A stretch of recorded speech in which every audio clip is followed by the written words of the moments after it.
ਤੇ ਉਹਦੀ ਫੋਟੋ ਲਾਤੀ ਕਿ ਇਹ ਕਰਜ਼ਈ ਕਿਸਾਨ ਆ। ਉਹਦੇ ਤੋਂ ਫੋਟੋ ਧੋਖੇ ਨਾਲ ਲਈ ਗਈ। ਪਹਿਲੀ ਗੱਲ ਤਾਂ। ਦੂਜੀ ਗੱਲ ਇਹ ਕਿ ਉਹ ਕਿਸਾਨ ਦੇ ਸਿਰ ਕਦੇ ਕਰਜ਼ਾ ਚੜਿਆ ਹੀ ਨਹੀਂਗਾ। ਉਹ ਕਿਸਾਨ ਵਿਚਾਰਾ ਇੱਕ ਜਿਹੜਾ ਆਮ ਮਾਤੜ ਕਿਸਾਨ ਆ, ਉਹਦੇ ਕੋਲੇ 200 ਵਿਗਾ ਜ਼ਮੀਨ ਆ, 70 ਸਾਲ ਉਹਦੀ ਉਮਰ ਹੈ। ਜਦੋਂ ਜੈਪੁਰ ਉਹਨਾਂ ਦੇ ਪਿੰਡ ਦਾ ਮੁੰਡਾ ਗਿਆ ਤੇ ਉਹ ਕਹਿੰਦਾ ਤਾਊ ਤੂੰ ਕਰਜ਼ਾ ਕਦੋਂ ਲਿਆ ਸੀ? ਉਹ ਕਹਿੰਦਾ ਮੈਂ ਤਾਂ ਕੋਈ ਕਰਜ਼ਾ ਲਿਆ ਹੀ ਨਹੀਂ, ਨਾ ਮੈਂ ਕੋਈ ਕਰਜ਼ਾ ਦੇਣਾ। ਉਹ ਕਹਿੰਦੇ ਆਹ ਵੀ ਤੇਰੀ ਫੋਟੋ ਲੱਗੀ ਵੀ। ਤੇ ਉਹਨਾਂ ਦੇ ਲੀਡਰਾਂ ਬਾਰੇ ਤੁਸੀਂ ਮਾੜਾ ਮੋਟਾ ਕੁਝ ਬੋਲ ਦਿਓ ਜਿਹੜਾ ਕਿ ਤੱਥਾਂ ਦੀ ਕਸੌਟੀ ਤੇ ਖਰਾ ਨਾ ਉਤਰਦਾ ਹੋਵੇ। ਇਹ ਨਾਲ ਦੀ ਨਾਲ ਤੁਹਾਡੇ ਤੇ ਮਾਣਹਾਨੀ ਦਾ ਕੇਸ ਠੋਕ ਦਿੰਦੇ ਆ। ਸਤਿ ਸ਼੍ਰੀ ਅਕਾਲ, ਤੁਸੀਂ ਜੁੜੇ ਹੋਏ ਹੋ ਪੰਜਾਬੀ ਰੇਡੀਓ USA ਦੇ ਨਾਲ ਤੇ ਪ੍ਰੋਗਰਾਮ ਫੈਕਟ ਚੈੱਕ ਦੇ ਵਿੱਚ ਤੁਹਾਡਾ ਸਾਰਿਆਂ ਦਾ ਸਵਾਗਤ ਹੈ। ਅੱਜ ਦੇ ਇਸ ਫੈਕਟ ਚੈੱਕ ਪ੍ਰੋਗਰਾਮ ਦੇ ਵਿੱਚ ਗੱਲਬਾਤ ਕਰਾਂਗੇ ਭਾਜਪਾ ਦੇ ਰਾਜਸਥਾਨ ਦੇ ਵਿੱਚ ਕੀਤੇ ਜਾ ਰਹੇ ਚੋਣ ਪ੍ਰਚਾਰ ਦੇ ਬਾਰੇ। ਤੇ ਇਸ ਚੋਣ ਪ੍ਰਚਾਰ ਦੇ ਵਿੱਚ ਉਹਨਾਂ ਨੇ ਇੱਕ ਨਾਅਰਾ ਘੜਿਆ ਜਿਹਦੇ ਤਹਿਤ ਵੱਖ-ਵੱਖ ਵਰਗਾਂ ਦੇ ਲਈ ਉਹ ਵੱਖ-ਵੱਖ ਤਰ੍ਹਾਂ ਦਾ ਪ੍ਰਚਾਰ ਕਰ ਰਹੇ ਨੇ। ਨਹੀਂ ਸਹੇਗਾ ਰਾਜਸਥਾਨ, ਇਹਨਾਂ ਨੇ ਨਾਅਰਾ ਘੜਿਆ। ਤੇ ਇਸ ਮੁਹਿੰਮ ਦੇ ਤਹਿਤ ਉਹ ਜਿਹੜਾ ਭਾਜਪਾ ਵਾ ਉਹ ਵੱਖ-ਵੱਖ ਵਰਗਾਂ ਜਿਵੇਂ ਵਪਾਰੀਆਂ ਜਾਂ ਕਿਸਾਨਾਂ ਜਾਂ ਹੋਰਾਂ ਦੇ ਲਈ, ਔਰਤਾਂ ਦੇ ਲਈ ਜਾਂ ਵਿਦਿਆਰਥੀਆਂ ਦੇ ਲਈ ਉਹਨਾਂ ਨੇ ਕਿਹਾ ਕਿ ਨਹੀਂ ਸਹੇਗਾ ਰਾਜਸਥਾਨ। ਮੈਂ ਤੁਹਾਨੂੰ ਥੋੜ੍ਹੀ ਜਿਹੀ ਤਫਸੀਲ ਦੱਸ ਦਿੰਦਾ, ਪਰ ਫੈਕਟ ਚੈੱਕ ਪ੍ਰੋਗਰਾਮ ਦੇ ਵਿੱਚ ਗੱਲਬਾਤ ਕਰਾਂਗੇ ਕਿ ਜਿਹੜੀ ਇਹਨਾਂ ਨੇ ਇਸ ਸਕੀਮ ਨੂੰ ਪ੍ਰਚਾਰਨ ਵਾਸਤੇ ਕਿ ਔਰਤਾਂ 'ਤੇ ਅਤਿਆਚਾਰ ਨਹੀਂ ਸਹੇਗਾ ਰਾਜਸਥਾਨ, ਪੇਪਰ ਲੀਕ ਯੁਵਾ ਪਰੇਸ਼ਾਨ ਨਹੀਂ ਸਹੇਗਾ ਰਾਜਸਥਾਨ, ਕਿਸਾਨ ਬੇਹਾਲ ਨਹੀਂ ਸਹੇਗਾ ਰਾਜਸਥਾਨ, ਮਤਲਬ ਇਸ ਤਰ੍ਹਾਂ ਦੇ ਇਹਨਾਂ ਨੇ ਨਾਅਰੇ ਜੋੜਿਆ, ਇਸ ਤਰ੍ਹਾਂ ਦੀ ਇਹਨਾਂ ਨੇ ਜਿਹੜੀ ਆ ਉਹ ਤੁਕਬੰਦੀ ਕੀਤੀ ਹੈ। ਇਹਦੇ ਵਿੱਚ ਇਹਨਾਂ ਨੇ ਜਿਹੜੀ ਸਕੀਮ ਪ੍ਰਚਾਰੀ ਔਰ ਬੜੇ ਵੱਡੇ ਪੱਧਰ 'ਤੇ ਪ੍ਰਚਾਰੀ ਕੀ, ਜਿਹੜੀ ਕਿਸਾਨ ਬੇਹਾਲ ਨਹੀਂ ਸਹੇਗਾ ਰਾਜਸਥਾਨ। ਇੱਥੇ ਮੈਂ ਸਾਫ਼ ਕਰਨਾ ਕਿ ਜਿਹੜਾ ਸਹੇਗਾ ਸ਼ਬਦ ਹੈ ਉਹ ਹਿੰਦੀ ਭਾਵ ਤੋਂ ਲਿਆ ਜਾਵੇ ਕਿ ਫਲਾਂ ਵਰਗ ਪਰੇਸ਼ਾਨ ਨਹੀਂ ਸਹੇਗਾ। ਆਪਾਂ ਤਾਂ ਕਹਿ ਦਿੰਦੇ ਨਾ ਪੰਜਾਬੀ ਦੇ ਵਿੱਚ ਕਿ ਨਹੀਂ ਝੱਲਾਂਗੇ, ਨਹੀਂ ਸਹਾਂਗੇ ਜਾਂ ਨਹੀਂ ਇਸ ਨੂੰ ਬਰਦਾਸ਼ਤ ਕਰਾਂਗੇ, ਤਾਂ ਇਹ ਕਹਿੰਦੇ ਕਿ ਨਹੀਂ ਸਹੇਗਾ ਰਾਜਸਥਾਨ। ਤਾਂ ਖੈਰ ਫੈਕਟ ਚੈੱਕ ਪ੍ਰੋਗਰਾਮ ਦੇ ਵਿੱਚ ਇਸ ਗੱਲ ਨੂੰ ਆਪਾਂ ਕਿਉਂ ਲੈ ਕੇ ਆਏ ਹਾਂ, ਕਿਉਂਕਿ ਇਸ ਜਦੋਂ ਕਿਸਾਨ ਦੀ ਗੱਲ ਕੀਤੀ ਇਸ ਪ੍ਰਚਾਰ ਦੇ ਤਹਿਤ ਤਾਂ ਇੱਕ ਫੋਟੋ ਲੈ ਲਈ ਗਈ ਇੱਕ ਕਿਸਾਨ ਦੇ ਕੋਲੋਂ। ਤਾਂ ਫੋਟੋ ਲੈ ਕੇ ਉਹਦੀ ਧੋਖੇ ਦੇ ਨਾਲ ਫੋਟੋ ਲਈ ਗਈ, ਉਹ ਵੀ ਦੱਸਾਂਗੇ ਕਿਵੇਂ ਲਈ ਫੋਟੋ, ਤੇ ਉਹਦੀ ਫੋਟੋ ਲਾਤੀ ਕਿ ਇਹ ਕਰਜ਼ਈ ਕਿਸਾਨ ਆ। ਪੂਰਾ ਮਾਮਲਾ ਕੀ ਹੈ ਉਹ ਤੁਹਾਨੂੰ ਦੱਸਦੇ ਹਾਂ। ਤੇ ਇਹ ਫੈਕਟ ਚੈੱਕ ਇਸ ਸਕੀਮ ਦਾ ਕੀਤਾ ਜਾ ਰਿਹਾ ਸੀਗਾ ਕਿ ਜਿਹੜੇ ਪ੍ਰਚਾਰ ਦੇ ਲਈ ਹਰਬੇ ਵਰਤੇ ਜਾ ਰਹੇ ਨੇ, ਜੋ ਪ੍ਰਚਾਰ ਦੇ ਲਈ ਸਾਧਨ ਜੁਟਾਏ ਜਾ ਰਹੇ ਨੇ, ਕਿ ਉਹ ਵਾਕਈ ਸਹੀ ਨੇ। ਤੇ ਜਿਹੜਾ ਕਿਸਾਨ ਬੇਹਾਲ ਨਹੀਂ ਸਹੇਗਾ ਰਾਜਸਥਾਨ, ਅਸਲ ਦੇ ਵਿੱਚ ਕੀ ਹੋਇਆ ਉੱਥੇ ਰਾਜਸਥਾਨ ਦੇ ਵਿੱਚ ਕਿ ਰਾਜਸਥਾਨ ਦੇ ਵਿੱਚ ਕੁਝ ਦਿਨ ਪਹਿਲਾਂ ਕਿਸਾਨਾਂ ਦੇ ਨਾਲ ਜੁੜਿਆ ਇੱਕ ਪੋਸਟਰ ਜਾਰੀ ਕੀਤਾ ਜਿਹਦੇ ਵਿੱਚ ਇਹ ਗੱਲ ਕਹੀ ਸੀ ਕਿ 19,000 ਤੋਂ ਵੱਧ ਕਿਸਾਨਾਂ ਦੀਆਂ ਜ਼ਮੀਨਾਂ ਨਿਲਾਮ ਹੋ ਚੁੱਕੀਆਂ ਤੇ ਇਹਨੂੰ ਰਾਜਸਥਾਨ ਬਰਦਾਸ਼ਤ ਨਹੀਂ ਕਰੂਗਾ। ਹੁਣ ਕਰਨਾ ਤਾਂ ਸੀਗਾ ਚੋਣ ਪ੍ਰਚਾਰ, ਪਰ ਜਦੋਂ ਫੈਕਟ ਚੈੱਕ ਦੇ ਵਿੱਚ ਜਾ ਕੇ ਵੇਖਿਆ ਕਿ ਬਈ ਇਹ ਚੀਜ਼ਾਂ ਕਿੱਥੇ ਖੜਦੀਆਂ ਨੇ ਜਾਂ ਕਿਵੇਂ ਨੇ, ਤਾਂ ਉਹ ਜਿਹੜੀ ਇਹਨਾਂ ਨੇ ਕਿਸਾਨ ਬੇਹਾਲ ਨਹੀਂ ਸਹੇਗਾ ਰਾਜਸਥਾਨ, ਜਿਹੜੀ ਉਹ ਕਿਸਾਨ ਦੀ ਫੋਟੋ ਲਾਈ ਆ ਉਹਦੇ ਤੋਂ ਫੋਟੋ ਧੋਖੇ ਨਾਲ ਲਈ ਗਈ। ਪਹਿਲੀ ਗੱਲ ਤਾਂ। ਦੂਜੀ ਗੱਲ ਇਹ ਕਿ ਉਹ ਕਿਸਾਨ ਦੇ ਸਿਰ ਕਦੇ ਕਰਜ਼ਾ ਚੜਿਆ ਹੀ ਨਹੀਂਗਾ। 19,000 ਕਿਸਾਨਾਂ ਦੀਆਂ ਜ਼ਮੀਨਾਂ ਤਾਂ ਨਿਲਾਮ ਹੋਈਆਂ ਹੋਣਗੀਆਂ, ਚਲੋ ਇਹ ਵੀ ਇੱਕ ਫੈਕਟ ਹੈ, ਇਹਦੇ 'ਤੇ ਵੀ ਸਰਚ ਕਰਨ ਵਾਲੀ ਹੈ ਕਿ ਵਾਕਈ ਇਹਨਾਂ ਦੀਆਂ ਹੋਈਆਂ ਵਾ। ਪਰ ਦੂਜੇ ਪਾਸੇ ਉਸ ਕਿਸਾਨ ਦਾ ਨਾਮ ਜਿਹੜਾ ਹੈਗਾ ਉਹ ਮਾਥੂ ਰਾਮ। ਤੇ ਮਾਥੂ ਰਾਮ ਆਪਣੇ ਪਿੰਡ ਦੇ ਵਿੱਚ ਇੱਕ ਥਾਂ 'ਤੇ ਜਿੱਥੇ ਆਪਾਂ ਥੜਾ ਕਹਿ ਦਿੰਦੇ ਹਾਂ, ਕੁਛ ਲੋਕ ਥਈ ਕਹਿ ਦਿੰਦੇ ਆ, ਕੋਈ ਧਰਮਸ਼ਾਲਾ ਕਹਿ ਦਿੰਦਾ, ਕੋਈ ਕਹਿ ਦਿੰਦਾ ਖੁੰਡਾਂ 'ਤੇ ਜਾ ਕੇ ਬਹਿੰਦੇ ਆ। ਸੋ ਇਸ ਤਰ੍ਹਾਂ ਦੇ ਆਪਣੇ ਜਿਵੇਂ ਆਪਾਂ ਕਹਿੰਦੇ ਹਾਂ, ਤਾਂ ਉਹ ਉੱਥੇ ਬੈਠਾ ਸੀਗਾ। ਉਹਦੇ ਕੋਲ ਦੋ ਨੌਜਵਾਨ ਆਉਂਦੇ ਆ ਬੜੇ ਤਕੜੇ ਕੈਮਰੇ ਲੈ ਕੇ। ਉਹ ਕਹਿੰਦੇ ਜੀ ਫੋਟੋ ਲੈਣੀ ਤੁਹਾਡੀ। ਉਸ ਕਿਸਾਨ ਨੂੰ ਕਹਿੰਦੇ ਫੋਟੋ ਲੈ ਕੇ ਉਹ ਕਹਿੰਦਾ ਵੀ ਦੱਸੋ ਕੀ ਕਰਨੀ ਤੁਸੀਂ ਮੇਰੀ ਫੋਟੋ ਦੀ। ਤੇ ਉਹ ਕਹਿੰਦਾ ਕਿ ਤੁਹਾਡੀ ਫੋਟੋ ਲੈਣੀ ਆ ਅਸੀਂ, ਤੇ ਫਸਲਾਂ ਖਰਾਬ ਫਸਲਾਂ ਦੀ ਅਸੀਂ ਰਿਪੋਰਟ ਬਣਾ ਰਹੇ ਹਾਂ। ਝੂਠ ਮਾਰਿਆ ਉਹਨਾਂ ਨੇ। ਤੇ ਰਿਪੋਰਟ ਬਣਾਉਣ ਤੋਂ ਬਾਅਦ ਸਰਕਾਰ ਜਿਹੜੀ ਆ ਉਹ ਤੁਹਾਨੂੰ ਮੁਆਵਜ਼ਾ ਦੇਊਗੀ। ਤੇ ਇਹ ਕਹਿ ਕੇ ਉਹ ਮਾਥੂ ਰਾਮ ਦੀ ਫੋਟੋ ਲੈ ਗਏ। ਮਾਥੂ ਰਾਮ ਜਿਹੜਾ ਉਹ 70 ਸਾਲ ਉਹਦੀ ਜ਼ਮੀਨ ਹੈ ਤੇ 200 ਵਿਗੇ ਦਾ ਉਹ ਮਾਲਕ ਹੈ। ਕੁਝ ਦਿਨ ਬਾਅਦ ਉਹਦਾ ਪਿੰਡ ਦਾ ਮੁੰਡਾ ਗਿਆ ਜੈਪੁਰ ਦੇ ਵਿੱਚ, ਤੇ ਉੱਥੇ ਮਾਥੂ ਰਾਮ ਦੀ ਬਹੁਤ ਵੱਡੀ ਫੋਟੋ ਲਾਈ ਗਈ ਹੋਰਡਿੰਗਸ ਦੇ ਉੱਪਰ। ਤੇ ਉੱਥੇ ਲਿਖਿਆ ਹੋਇਆ ਭਾਜਪਾ ਕੰਨੀਓ ਕਿ ਬਈ ਕਿਸਾਨ ਬੇਹਾਲ ਨਹੀਂ ਸਹੇਗਾ ਰਾਜਸਥਾਨ, ਤੇ ਅਸੀਂ 19,000 ਤੋਂ ਵੱਧ ਕਿਸਾਨਾਂ ਦੀਆਂ ਜ਼ਮੀਨਾਂ ਨਿਲਾਮ ਨਹੀਂ ਕਰਾਂਗੇ। ਨਿਲਾਮ ਹੋਣ ਨੂੰ ਰਾਜਸਥਾਨ ਮਜਬੂਰ ਨਹੀਂ ਕਰੂਗਾ, ਰਾਜਸਥਾਨ ਮਾਫ ਕਰਨਾ, ਇਸ ਚੀਜ਼ ਨੂੰ ਬਰਦਾਸ਼ਤ ਨਹੀਂ ਕਰੂਗਾ। ਇਸ ਚੀਜ਼ ਨੂੰ ਵਰਤਿਆ ਗਿਆ ਕਾਂਗਰਸ ਦੇ ਵਿਰੁੱਧ ਪ੍ਰਚਾਰ ਕਰਨ ਦੇ ਲਈ। ਪਰ ਅਸਲ ਦੇ ਵਿੱਚ ਜਿਹੜੇ ਕਿਸਾਨ ਦੀ ਫੋਟੋ ਲਾਈ ਗਈ ਸੀ ਉੱਥੇ ਹੋਰਡਿੰਗਸ ਦੇ ਉੱਪਰ, ਉਹ ਕਿਸਾਨ ਵਿਚਾਰਾ ਇੱਕ ਜਿਹੜਾ ਆਮ ਮਾਤੜ ਕਿਸਾਨ ਆ, ਉਹਦੇ ਕੋਲੇ 200 ਵਿਗਾ ਜ਼ਮੀਨ ਆ, 70 ਸਾਲ ਉਹਦੀ ਉਮਰ ਹੈ। ਪਰ ਪਤਾ ਲੱਗਿਆ ਕਿ ਉਸ ਜਦੋਂ ਜੈਪੁਰ ਉਹਨਾਂ ਦੇ ਪਿੰਡ ਦਾ ਮੁੰਡਾ ਗਿਆ ਤੇ ਉਹ ਕਹਿੰਦਾ ਤਾਊ ਤੂੰ ਕਰਜ਼ਾ ਕਦੋਂ ਲਿਆ ਸੀ? ਉਹ ਕਹਿੰਦਾ ਮੈਂ ਤਾਂ ਕੋਈ ਕਰਜ਼ਾ ਲਿਆ ਹੀ ਨਹੀਂ, ਨਾ ਮੈਂ ਕੋਈ ਕਰਜ਼ਾ ਦੇਣਾ। ਉਹ ਕਹਿੰਦੇ ਆਹ ਵੀ ਤੇਰੀ ਫੋਟੋ ਲੱਗੀ ਵੀ। ਤੇ ਉਹਨੇ ਜਦੋਂ WhatsApp 'ਤੇ ਫੋਟੋ ਭੇਜੀ ਤਾਂ ਉਹ ਕਿਸਾਨ ਵਿਚਾਰਾ ਪਰੇਸ਼ਾਨ ਹੋ ਗਿਆ ਕਿ ਇਹ ਗੱਲ ਕਿੱਧਰ ਨੂੰ ਗਈ।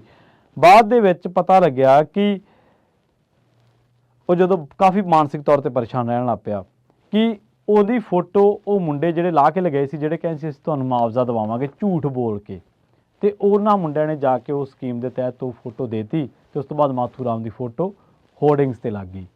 ਹੁਣ ਜੋੜਿਆ ਤਾਂ ਗਿਆ ਇਹਨੂੰ ਇਸ ਤਰੀਕੇ ਨਾਲ ਕਿ ਕਿਸਾਨਾਂ ਦੀਆਂ ਜ਼ਮੀਨਾਂ ਨਿਲਾਮ ਹੋਈਆਂ, 19,000 ਉਹਨਾਂ ਦੀ ਗਿਣਤੀ ਹੈ, ਤੇ ਹੁਣ ਕਿਸਾਨ ਇਸ ਜ਼ਮੀਨ ਨਿਲਾਮੀ ਨੂੰ ਬਰਦਾਸ਼ਤ ਨਹੀਂ ਕਰਨਗੇ। ਤੇ ਪਰ ਫੋਟੋ ਉਸ ਬੰਦੇ ਦੀ ਲਾਤੀ ਜਿਹਨੇ ਕਦੇ ਕਰਜ਼ਾ ਲਿਆ ਹੀ ਨਹੀਂ, ਨਾ ਉਹਦੀ ਕੋਈ ਜ਼ਮੀਨ ਨਿਲਾਮ ਹੋਈ ਹੈ। ਤਾਂ ਇੱਕ ਤਰੀਕੇ ਨਾਲ ਸਮਾਜਿਕ ਕਿਰਦਾਰਕੁਸ਼ੀ ਆ। ਜਦੋਂ ਇਹਦੇ ਬਾਰੇ ਫੈਕਟ ਚੈੱਕ ਕਰਦੇ ਹਾਂ ਤਾਂ ਉਹ ਜਿਹੜਾ ਜ਼ਮੀਨ ਦਾ ਮਾਲਕ ਆ ਬੰਦਾ, ਉਹਦੇ 3 ਪੁੱਤਰ ਨੇ, ਤੇ ਉਹ ਕਹਿੰਦੇ ਕਿ 70 ਸਾਲ ਸਾਡੇ ਬਾਪੂ ਦੀ ਉਮਰ ਹੈ ਤੇ ਅਸੀਂ ਕਦੇ ਵੀ ਜ਼ਮੀਨ ਦੇ ਉੱਤੇ ਕਰਜ਼ਾ ਲੈ ਕੇ ਸਾਡੀ ਜ਼ਮੀਨ ਜਿਹੜੀ ਉਹ ਕਦੇ ਨਿਲਾਮ ਨਹੀਂ ਹੋਈ।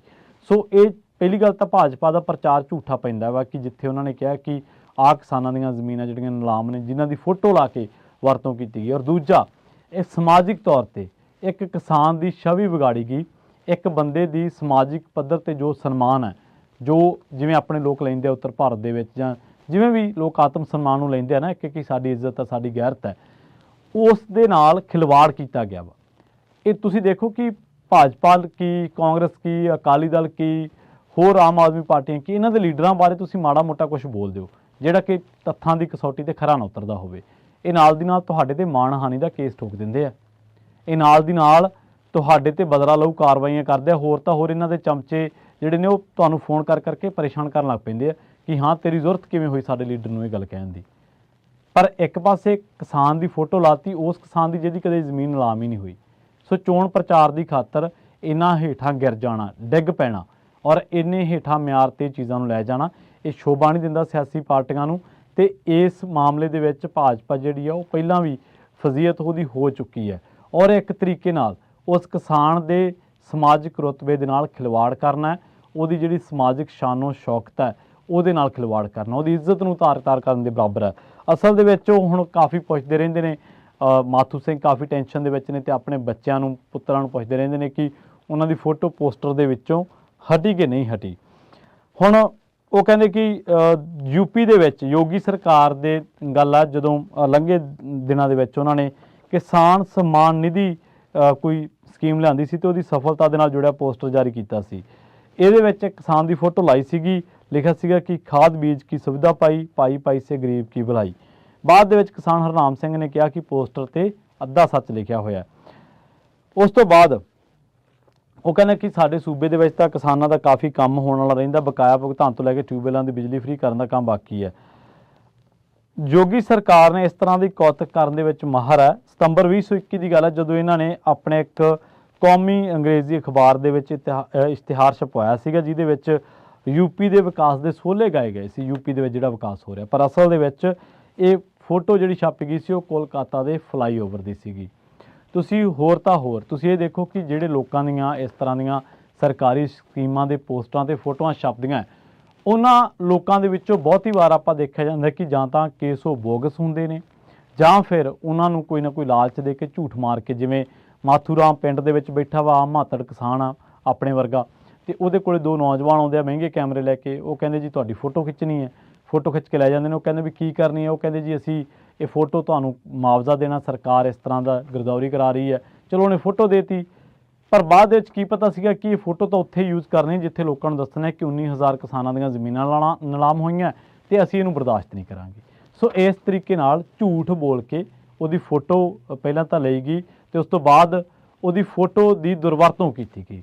ਸੋ ਇਹ ਬਹੁਤ ਮਾੜੀ ਗੱਲ ਆ ਉਹਨਾਂ ਲੋਕਾਂ ਲਈ ਜਿਹੜੇ ਲੋਕ ਸਿਆਸਤ ਕਰਦੇ ਨੇ, ਹੋਸ਼ੀ ਸਿਆਸਤ ਕਰਦੇ ਨੇ। ਜੇਕਰ ਤੁਸੀਂ ਕੋਈ ਇਸ ਜਿਹਾ ਕੰਮ ਕਰਨਾ ਵੀ ਹੈ ਕਿ ਤੁਹਾਨੂੰ ਕਿਸੇ ਪ੍ਰਮੋਸ਼ਨਲ ਫੋਟੋ ਦੀ ਲੋੜ ਆ, ਤੁਸੀਂ ਪੋਸਟਰ ਤੇ ਲਾਉਣੀ ਆ, ਤੁਸੀਂ ਕਿਸਾਨਾਂ ਤੱਕ ਅਪਰੋਚ ਕਰਨ ਦਾ ਟਾਈਮ ਤਾਂ ਤੁਹਾਡੇ ਕੋਲੇ ਹੋਊਗਾ, ਘੱਟੋ ਘੱਟ ਉਹਨਾਂ ਦੀ ਇਜਾਜ਼ਤ ਲੈਣ ਦਾ ਟਾਈਮ ਤਾਂ ਤੁਹਾਡੇ ਕੋਲੇ ਹੋਊਗਾ, ਉਹਨਾਂ ਨੂੰ ਪੁੱਛਣ ਦਾ ਟਾਈਮ ਤਾਂ ਤੁਹਾਡੇ ਕੋਲੇ ਹੋਊਗਾ ਕਿ ਭਾਈ ਤੁਹਾਡੇ ਸਿਰ ਕਰਜ਼ਾ ਹੈ ਕਿ ਨਹੀਂ ਹੈ। ਜਦੋਂ ਤੁਸੀਂ ਕਿਸਾਨ ਨੂੰ ਪੁੱਛ ਹੀ ਨਹੀਂ ਸਕਦੇ, ਤੁਹਾਡੇ ਕੋਲ ਟਾਈਮ ਹੀ ਹੈ ਨਹੀਂਗਾ ਕਿ ਉਹਦੇ ਕੋਲ ਪੁੱਛਗੇ ਉਹਦੇ ਸਿਰ ਕਰਜ਼ਾ ਵਾ ਨਾ, ਉਹਨੂੰ ਫਿਰ ਜੇ ਤੁਹਾਡੇ ਕੋਲ ਪੁੱਛਣ ਦਾ ਟਾਈਮ ਹੈ ਨਹੀਂ ਤੇ ਤੁਹਾਡੇ ਕੋਲੇ ਉਹਦੇ ਲਈ ਪਾਲਿਸੀ ਬਣਾਉਣ ਦਾ ਟਾਈਮ ਕਿੱਥੋਂ ਆ ਜਾਊਗਾ ਕਿ ਉਹਦਾ ਕਰਜ਼ਾ ਲੈ ਜਾਵੇ, ਉਹਨੂੰ ਫਸਲ ਦਾ ਪੂਰਾ ਮੁੱਲ ਮਿਲ ਜਾਵੇ। ਸੋ ਨਾ ਤੁਹਾਡੇ ਕੋਲ ਇਹ ਪਤਾ ਕਰਨ ਦਾ ਟਾਈਮ ਹੈ ਕਿ ਕਿੰਨੇ ਕਿਸਾਨਾਂ ਨੇ ਵਾਕਈ ਗਰਾਊਂਡ ਤੇ ਉਹਨਾਂ ਦੀ ਜ਼ਮੀਨ ਨਿਲਾਮ ਹੋਈ ਹੈ, ਕਿਉਂ ਹੋਈ ਆ, ਉਹਦੇ ਕਾਰਕ ਲੱਭਣ ਦਾ ਤੁਹਾਡੇ ਕੋਲ ਟਾਈਮ ਹੈ ਨਹੀਂ ਕਿ ਉਹ ਵਾਕਈ ਆਪਣੀ ਫੋਟੋ ਲਗਵਾਉਣਾ ਚਾਹੁੰਦੇ ਨੇ ਜਾਂ ਨਹੀਂ, ਉਹ ਤੁਹਾਡੇ ਕੋਲ ਟਾਈਮ ਹੈ ਨਹੀਂ। ਤਾਂ ਤੁਹਾਡੇ ਕੋਲ ਸਮਾਂ ਕਾਹਦਾ ਹੈ ਕਿ ਸਿਰਫ ਤੁਹਾਡੇ ਕੋਲ ਸੋਸ਼ਲ ਮੀਡੀਆ ਤੇ ਇੱਕ ਬ੍ਰਿਗੇਡ ਬਿਠਾ ਕੇ ਤੇ ਲੋਕਾਂ ਦੀ ਕਿਰਦਾਰਕੁਸ਼ੀ ਕਰਨ ਦਾ ਸਮਾਂ ਵਾ? ਕਿ ਤੁਹਾਡੇ ਕੋਲ ਇੰਨਾ ਕੁ ਸਮਾਂ ਕਿ ਜਾ ਕੇ ਕਿਸੇ ਬਜ਼ੁਰਗ ਤੋਂ, ਜਿਹੜਾ ਵਿਚਾਰਾ ਮਾਤਰ ਜਿਹੜਾ ਅਖਬਾਰਾਂ ਦੇ ਨਾਲ, ਰੇਡੀਓ ਦੇ ਨਾਲ, ਟੀਵੀ ਦੇ ਨਾਲ, ਸੋਸ਼ਲ ਮੀਡੀਆ ਦੇ ਨਾਲ ਨਹੀਂ ਜੁੜਿਆ ਹੋਇਆ, ਉਹਨੂੰ ਜਾ ਕੇ ਕੋਈ ਲਾਲਚ ਦੇ ਦਿਓ, ਮਾੜਾ ਮੋਟਾ ਝੂਠ ਬੋਲ ਦਿਓ, ਉਹਦੀ ਫੋਟੋ ਚੱਕ ਲਓ ਤੇ ਉਸ ਤੋਂ ਬਾਅਦ ਪੋਸਟਾਂ ਤੇ ਲਾਈ ਜਾਓ। ਸੋ ਇਹ ਠੀਕ ਉਸੇ ਤਰੀਕੇ ਦੇ ਬਰਾਬਰ ਹੈ ਜਿਵੇਂ ਕੋਈ ਦੇਸ਼ ਦਾ ਚਿੰਨ੍ਹ, ਉਹਦੀ ਕੋਈ ਅਫਸਰ ਦੀ ਗੱਡੀ ਦੀ ਗਲਤ ਵਰਤੋਂ ਕਰੇ, ਕੋਈ ਹੋਰ ਸਰਕਾਰੀ ਜਾਇਦਾਦ ਦੀ ਗਲਤ ਵਰਤੋਂ ਕਰੇ। ਜੇਕਰ ਇਹ ਵਰਤੋਂ ਗਲਤ ਹੈ, ਜੇਕਰ ਸਰਕਾਰੀ ਜਾਇਦਾਦ ਦੀ ਵਰਤੋਂ ਗਲਤ ਹੈ, ਜੇਕਰ ਸਰਕਾਰੀ ਸਟੈਂਪਾਂ ਦੀ ਵਰਤੋਂ ਗਲਤ ਹੈ, ਤਾਂ ਇੱਕ ਇਨਸਾਨ ਦੀ ਆਇਡੈਂਟੀਟੀ ਦੀ ਵਰਤੋਂ ਕਰਕੇ ਆਪਣਾ ਪ੍ਰਚਾਰ ਕਰਨਾ ਵੀ ਗਲਤ ਹੈ।